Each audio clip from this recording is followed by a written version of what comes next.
Hey, everybody, I'm Rich G. And I'm BJ Flagg, and this is episode 357, The Future of Small Business, Trends to Watch.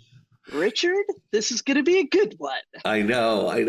Not that we're like Nostradamus or anything, but I No, think or BJ, Vogue. yeah, BJ Yeah, and I have our finger on the pulse of what's going on in small business. So we see things happening. yeah, So yeah, today we're going to explore the future of small businesses and the trends every entrepreneur should be watching, keeping their eye on. We're going to discuss four key topics shaping this future. And as we always do, we're going to recommend two must read books that provide deeper insights into these trends. So put on your seatbelt, get ready. BJ, I think you're up first. Why don't you take us? yes. Okay, I'm going to go to something that seems extremely logical. Then why are none of you doing this? Yeah. Digital transformation and technology adoption. Oh my gosh. So many people that I talk to have the older technology. Oh, we like to do that on an Excel sheet. It's just maddening. And I have to say, there are four things that are happening out there that are revolutionizing the consumer business relationship. So think about this one, the rise of e-commerce and the online marketplaces. It's like you have to focus on all of these different platforms that are literally mature now. You think of Amazon, you think of Etsy, you think of Shopify. They're all being mature, right, Rich? Yeah, absolutely. There's something you've probably heard me say on the podcast. We live in Amazon time, and it's irritating when someone orders something from your company and, oh, we'll get it to you in 2 or 3 weeks. That's irritating. Amazon gets it to you in 2 days. Yeah, Etsy gets it to you pretty quickly. So does Shopify. So yeah, what you need to do is like the rise of e-commerce and online marketplaces, you have to think faster. I mean, Home Depot has spent over $1 billion on their think e-commerce. about that. Think And about that. when I order a product from Home Depot online, if they don't have it in the store, they FedEx it to me. I get it in 2 days. So they're Yeah, thinking Amazon time. So you need to think right. that way too. Oh, for sure. And you see some new ones out there, Temu and Shan, and those are just-in-time manufacturers. So what's amazing about that is that when people order from them, they make the product and get it out. So it's a manufacturing situation, Yeah. and they're thinking, "Oh, we're going to take over Amazon," but Amazon's got them beat because the product is here in America and they can ship it out and have it to you in 2 days. So there's that. The second thing is the importance of strong online presence. So I know this is something I harp on, but everybody, I need you to have a very strong SEO, and I need your social media all buttoned up. I need your digital marketing strategies totally cool. Get that marketing plan. Rich, am I right? I mean, I feel like I'm Yeah. preaching to the choir here a little bit because we have a lot of clients who are doing it. Yeah. They have it, but wow, you got It, to do it. Yeah, and to BJ's point, you don't need to do a radical redesign. It's just dialing up the rheostat one or two levels. Just how can I be a little bit better with my SEO, a little bit better with my social media, and a little bit better with my digital marketing. Yeah, It's not, again, total redesign. It's like, how can I do just a little bit? Maybe I write an article, or maybe I post to Instagram, or maybe I check my keywords in SEO.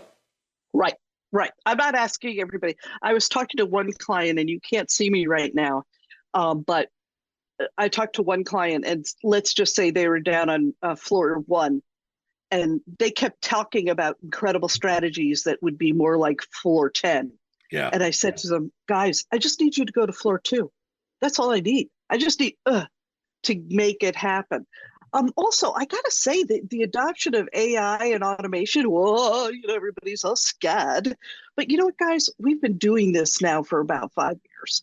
So ability to go on to Google and have them finish your sentence a little bit, or have a more dedicated, larger search. That's all happened about 10, 5 years ago. So the thing that hasn't happened is you improving your customer service. And, yes, some of our great clients are using chatbots. That's awesome. Streamlining operations, with some automatic workflow. Fantastic. That all is great. Having sales and marketing talk to each other very, very frequently. All really, really good. It's just, don't be afraid of the AI that you're using on the business level of things. So I think that's good. Also, cybersecurity. Rich has a fantastic client who Yeah. is all into cybersecurity, right, Rich? And oh Yes. my gosh, he's the king. Yeah, he actually does cybersecurity for casinos, so he has to I know, right? always keep I his think he's eye on that. okay. Absolutely. But you need to protect your business and your Yeah, customer data. And it's just not like you can't do a whoops, especially if you're in an industry or your business deals with personal information. yeah. This is key. Like doctors and other people, they have social security numbers, they have medical information. You have to be very focused and up to date on cybersecurity. So that's so Yeah, in a lot of ways, I think that the medical community, when they began HIPAA, I think a lot of people did a bit of a pushback, but then immediately understood, well, oh, yeah, right, and have been extremely happy about that. And a lot of other type of businesses have learned a lot from HIPAA, yeah. which has been fantastic. So kick us off with number two. Number two is you need to focus more on remote work and flexible workspaces.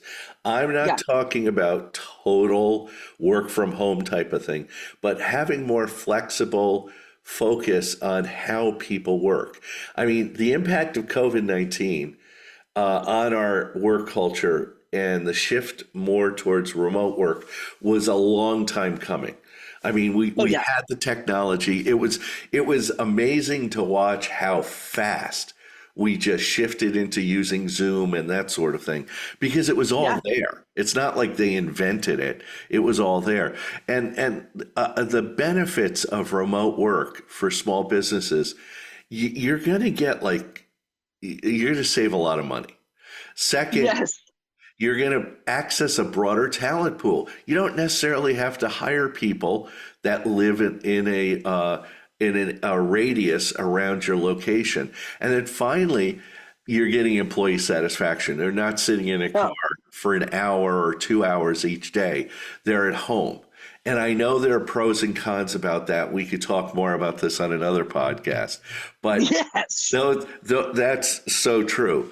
And also, managing a remote team challenges your communication. So you have to learn how to be a better communicator to your remote people. It also affects productivity, but in a positive way. People are more yeah, productive because they can work more.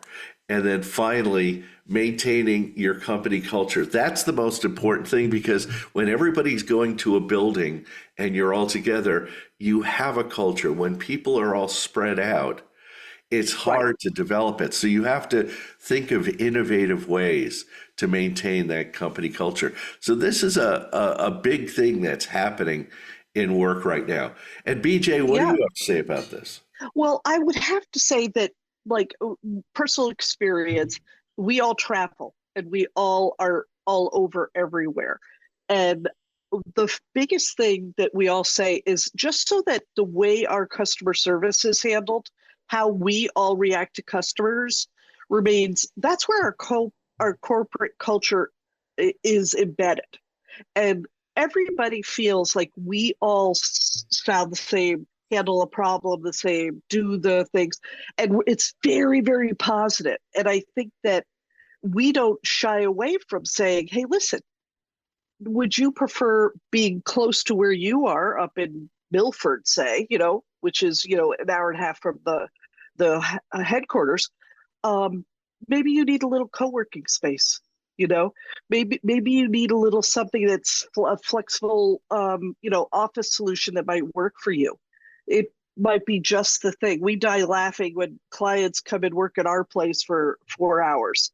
We're Yeah. sitting there going, hey, it's cool. It's cool. We're fine with you being here. So, flexibility, big and huge, right? Absolutely. So what's number three? What's our third area? Okay, I'm going green on you. Sustainable and ethical business practices. So just before we talked about corporate culture, now we're talking about a part of your corporate culture that needs to be embedded into what everybody is doing. So growing customer demand for sustainability is amazing right now, right? Everyone is really focused, and those ethical practices have to be in your business operation. So you can't drop the ball on that. You gotta, the benefits of going green are just shocking. There's cost savings, brand loyalty is huge there. And you also have a competitive advantage. If you're thinking this far ahead, just like you are with technology, and you're doing the same thing with sustainability and ethics, you're that far ahead. And it is unbelievable what you can see starting to happen. I would have to say that implementing sustainable practices, well, it can take a long time. You know what I mean? It's a process. It goes over time. So sourcing economic, eco-friendly materials, or reducing waste in a certain way, or sponsoring a fair trade opportunity. Those are all things that need to build into your system, but you've got to be open to a very funny place to have it. Like, no one realized that the cafeteria would be a fantastic place to use sustainability practices. Leftover food, ability to recycle, so many ways that people can get involved in that experience and actually make an impact. Yeah, paper So, straws. Paper oh, straws. That's so important. don't get me started. Don't get me started on the straw thing. Um, but think about the ethical considerations that are out there. A transparent supply chain, or labor practices, or community engagement. There are some things you're doing right now that would fall into those buckets, and you can explain to people. That's the crazy thing, is people are doing these things but not telling anybody about it. Yeah, I know. We So talked a few podcasts ago about community engagement, and that's so true. yeah, You need to, in doing all of these things, you need to advertise to let people know that you're doing it, that you're not doing it in a room with the door locked. It's like, let people know that you're doing these things, because it could be, there's a reason why I go to Chipotle rather than other places, because the organic food, the things that they do, how they recycle, that means a lot to me. And so yeah, that's why I go there. So yeah, and it's delicious. our So can you fourth, take us to, yeah, go yeah, ahead. our fourth and final topic is the importance of customer experience and personalization. That's going to be huge in the future of small business.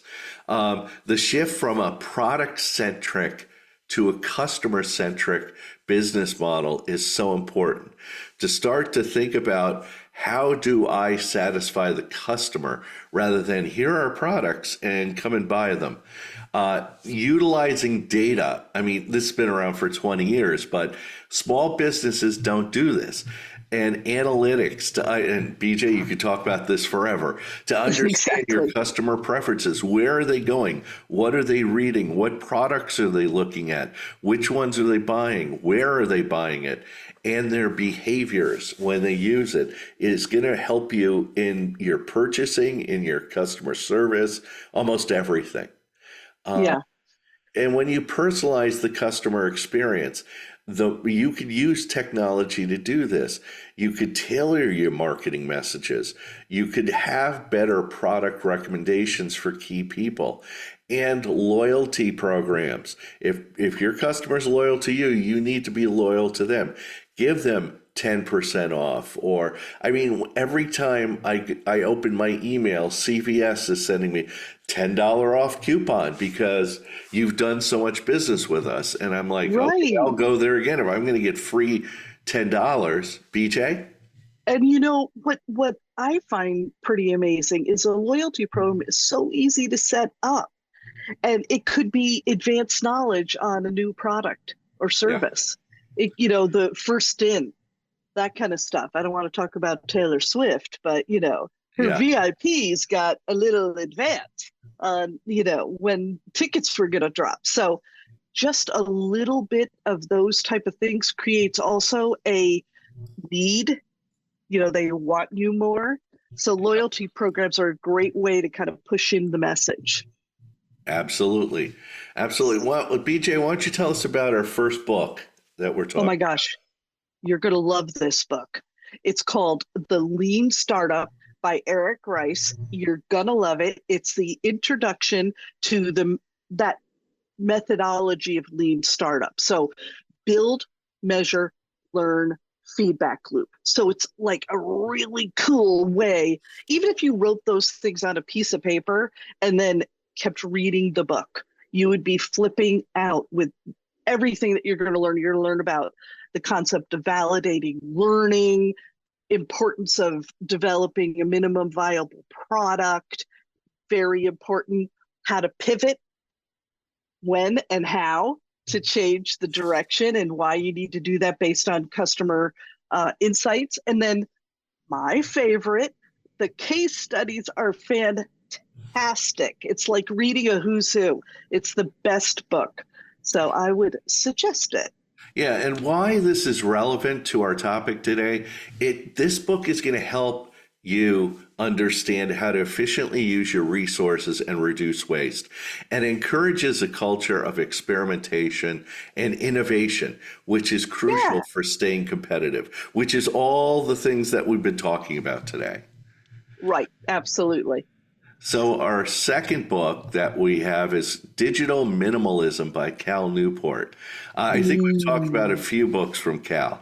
yeah. It's all about the philosophy of digital minimalism, how to use technology intentionally and mindfully, and in relation to your customers, how to identify high value activities, how to develop strategies for reducing digital clutter on your website with your customers, how to balance digital engagement with offline activities.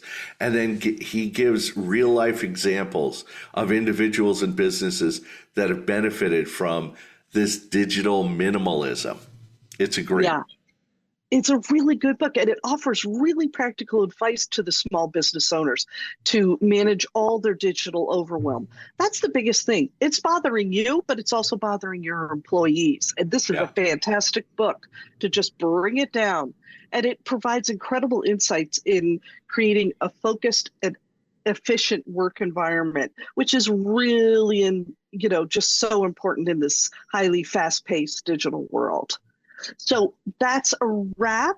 We invite you to share this episode on LinkedIn, Instagram, X, and TikTok with a dance of some sort with the hashtag the best small business show. And thank you for tuning in. If this episode has been valuable to you, take advantage of future insights. Subscribe, follow, and share it with other budding entrepreneurs who could benefit from it. Your support helps us reach more people and make a more significant impact. To learn more and talk to our team, contact me at bjflag@newrenew.com for all your brand marketing needs, and find my podcast partner, Rich G, at richg.com if you need a business coach, and I can tell you do, to help you grow your business. And thanks to our editor and producer, Richard Scalzo. Have an unbelievable week, and we'll catch you later.